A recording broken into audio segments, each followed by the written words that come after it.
Durmiš? Aj, baba Zorka, sjedi tamo. Jesam ja tebi ikad rekao da sam sretan što ti radiš kod nas? Nisi, gazda. Hvala Bogu, dobro je. Hvala, gazda.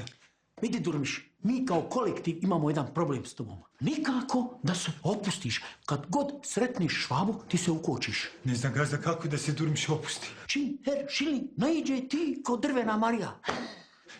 Znači, ofirno je. Skontat će Herr Schilling da nešto nije u redu. Ja njega, gazda, kad vidi meni srce moje otkaži. Ruke, noge, kod imam krpelj na mozak. Prvi put služiš doručak Herr Schillingu. On je tačan. Dolazi tačno u 6 sati. Znači, uzet ovo u ruke i unutra. I ne tresi mi se ko jasika, ofirno je. Skontat će čovjek da nešto nije u redu. Ne znam kako ću, gazda. Ako Švaba skonta da sam ciga, poslat će me u skoncentrisani logor. Prvo, ti nisi cigo, nego si Slovenac. Nisi Durmiš, nego si Janez. Ne tresi se ko jasika. Hajde sad, hajde.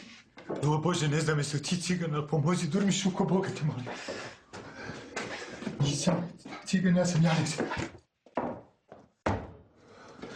Hvala ti Bože, ti čuj, ne ču. Nema Švaba, sad će Durmiš Heil Hitler! Oh mein Gott! Scheiße, ist das mein Frühstück? Herr Hilmija, je li to moj doručak? Izvinite, ej, otkoči se, majmune, otkoči.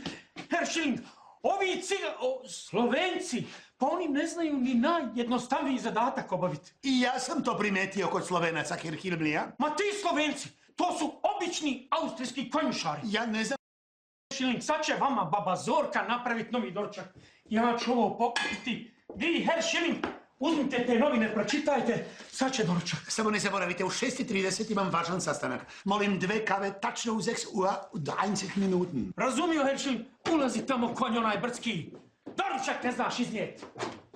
Doručak ne znam poslužiti, konj onaj brdski.